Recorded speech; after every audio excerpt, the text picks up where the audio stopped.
play Aces and Eights, so it's a little bit different. We're just going to finally, 10 years later, and we're just going to kind of go over and talk about some highlights throughout the game. So in this particular game, there was a land rush, so everyone was out to get their favorite spot of land, and hopefully didn't have to fight to gain it. I think 2 people ended up. No, just one. Just one. No. You had to negotiate, yeah. So we ended up with anyway. And not everybody went for the finest piece of land. Some of us knew our limitations. Your character's nickname's Scraps, right?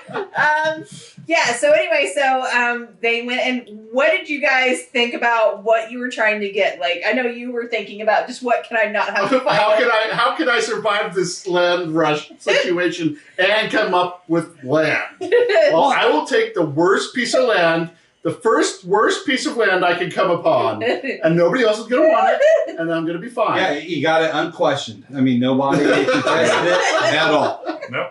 So I was more worried about just surviving because I have decent stats, but I have nothing else. No money, no build points, nothing. I have no tools, no guns, no horse, literally nothing. And so I was just worried, all right, yeah, I get a piece of land, but what's next? I mean, I have nothing. So that's what I was worried about. Yeah, so and how did you end up getting your piece of land? You ended up negotiating? I had to negotiate. One other person got there at the same time I did through Miranda's very fancy techniques of getting other people, which was like that. That's how she got him out there. So I parceled off half of my section with them. So we both got, but it's very fertile, beautiful area. So with water rights. So I think it'll work out well for me. Yeah. Assuming I survive. Too bad for you it's not a rock-filled land. Yeah, I was really jealous. I mean, I really was. So I looked for land, and I asked questions before I got there to find out if I needed a place with an escape route to the river so I could get out in a bind. So I have to build me a boat at some point so I can get downriver once But you're not even attached to the river. But I know, that was the problem. But I found the best fertile land to set up my casino/brothel and now saloon, apparently. But without a way of making beer. No, but the problem is I have no way of making the liquor to sell. Yeah. I have no wood apparently exists in this entire land. Not where you found wood. There's nobody that knows how to make any of the things I need. He failed his role to look for trees. And all of my skills assume that there's already a place there. So all my skills are around gambling and swindling. Now you did gamble quite a bit. And I ended up breaking even. No, because you didn't stop. He made it like $1.23 or something. Not to mention, when I got there was already 2 other I was there first. Yeah. These 2 speculators or spectators or whatever you want to call them, came into my land and tried to swindle it out of me. And I talked one of them out of staying. He left, but the other one decided to pull a gun and try to shoot me. So I ended up getting the better end of the deal. Like, he ended up knocking 1 wound on me, I think. But I ended up sending him naked, leaving with a chest wound and a leg wound. Yeah, he had a chest wound and naked. And took all his stuff, but all that mattered too is I got a 3rd pistol to add to my collection. That he tried to buy water rights from. Access to all his water for a gun with no bullets. That would have been a really bad deal. That would have been a terrible deal. And then him's like, why wouldn't you? This is a great deal. I'm very proficient in lying. Okay. So what are your guys' concerns? So you got the town, you kind of see where it's coming or where it's going. So what are your guys' concerns about what's coming up, and what's your feelings? Well, I'd like to see what storyline elements will be popping up, because basically I'm an Indian without a tribe, and so I just want to farm and kind of be by myself. So it'd be interesting to see what can happen story-wise to me just wanting to be alone. And so seeing what happens there, that's what I'm interested in. I'm interested in learning how, as a newsman, I can make money to a lot of people who don't read. What's your first article on? My first article is going to be on the teepee that was built by me in PP. You know, the name of my little village is Little PP, and with a teepee, and so. You know, you could always write a story about the land rush and send it back east and sell it. That would be too interesting. Oh, sorry. Game Master may have helped. Okay.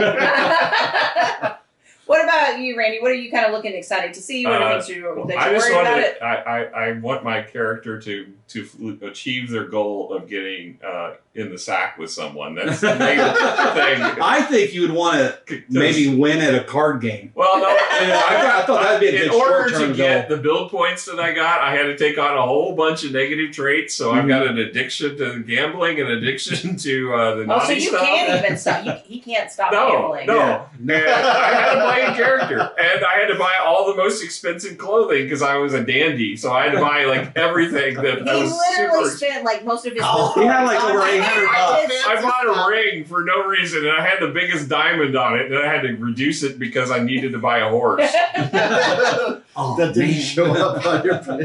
Yeah, that didn't show up on my page. Yeah, I forgot to ask how you're feeding them. We got to look at. I got a bunch of apples for them. They can graze. Yeah, they got a lot of grass. That's the one thing I do have is grass. I have fertile land that there's no trees on. That you can see. That you can see. That you can see. The only problem, Miranda, with your suggestion of me writing about the land rushes, I was at the end of it, so I didn't really see much of anything else going on. You could go. Everybody's going, woo, and I'm like, bye. Yeah. So honestly, interview people. Interview people. Yeah, you have to, apparently the teepee is the talk of the town because that's the only way you're going to learn about it from where you are.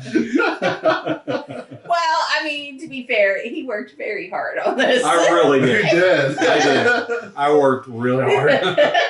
So I had to make my own. I had to create my own bow and arrow, and then once I did that, I'd have to hunt, retrieve my arrows so I could hunt some more because I didn't have enough. I only had 6 arrows, and so it was a lot of work.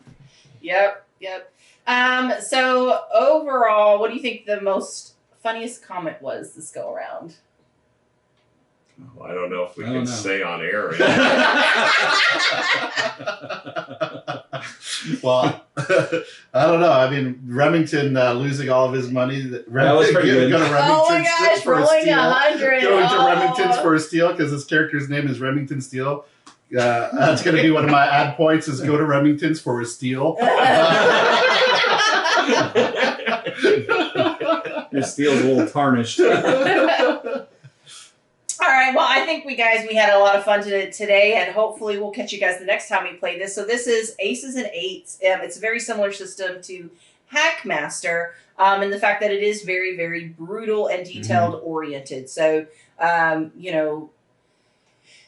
got to have the right amount of food. If you run out of provisions, you're will eventually starve and die. So everyone actually has backup characters in the waiting rings. They're all family related, except for except for me, except for you. So hopefully I find someone to join my tribe. I'll sleep in my teepee at Little Peepee. So we'll see how this works out. Anyway, we'll catch you guys later. Thanks so much for joining us. Bye. Bye.